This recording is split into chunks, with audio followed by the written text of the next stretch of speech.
Hi, I'm Amelia, and this is my sister Casey. And this was my dad. And this used to be my home. Now, our dad was horrible. He'd be drinking all the time. He'd make messes everywhere. Look, we lived in squalor. He didn't have a job. He could barely feed us most days. And most of all, he didn't really care. And I became the one looking after both myself and Casey. You see my haircut? I did that myself. You see Casey's haircut? She did that herself, with a pair of scissors she nicked from school. I mean, before we were removed from school. However, I suppose we were lucky in the end, as one day 2 police officers showed up at our house. My dad was absolutely shocked. I mean, we all were. We didn't want to leave our dad. My sister was especially upset. Sissy, I don't want to leave Daddy. A lot of shouting and a lengthy court case later, we were taken to a foster home.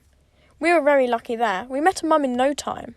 She was incredibly rich and she was incredible. She didn't flaunt her money. She was just nice and sweet and she was completely ready to foster us. She gave us proper food, a proper house, proper clothes, proper haircuts, everything. We loved her. We were so proud to say that she was our mum until one night that changed everything. My dad came in the middle of the night, very drunk, and took us both. Now, I'm a deep sleeper, so, surprisingly, I didn't wake up, but my sister did. She tried to scream, but my dad grabbed her roughly and clasped his hand over her mouth. He took us into some sort of van, at least I presume so. It was so dark when I woke up. My sister was trying to cry, but I think she had her mouth duct taped. Of course, I couldn't see anything. I could just hear the rumbling of the engine.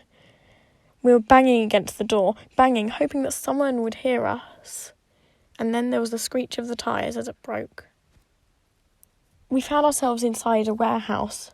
We tried to get away from him, but the door was locked. He looked angry. He looked really angry. He ran to us. He lunged for my sister, but I dove in front of her. I took the hit and she was unharmed, but I fell unconscious. I woke up slowly at home, in what I can only presume was the next morning. My mum was next to me, crying. She was the only one there. I suddenly remembered what had happened. Casey, is she all right? I screamed. My mum looked startled and said, yes, she's fine. So, I said, what happened?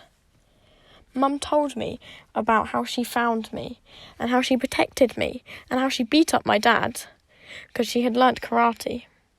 I thought that was cool, but she was crying. I let you down, I'm sorry. You didn't, Mum. I love you, you saved me.